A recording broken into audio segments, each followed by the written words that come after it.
ఖమ్మం వెలుగుమట్ల భూదాన్ బాధితుల పోరాటం ఉద్రిక్తమైంది. తమకు న్యాయం చేయాలంటూ నిరాహార దీక్షకు దిగిన తెలంగాణ జాగృతి అధ్యక్షురాలు కవిత, విశారదన్ మహారాజ్లను సోమవారం రాత్రి పోలీసులు అరెస్టు చేశారు. బాధితులకు ఇళ్లు కట్టించే వరకు పోరాటం ఆగదని కవిత స్పష్టం చేశారు.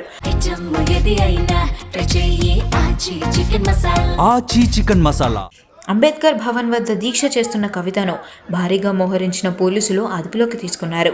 ఆమెను నేరుగా హైదరాబాద్కు తరలించారు.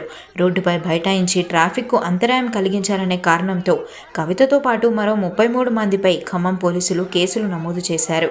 జైలులోనైనా తన నిరాహార దీక్షను కొనసాగిస్తానంటూ కవిత హెచ్చరించారు.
ఆచి చికెన్ మసాలా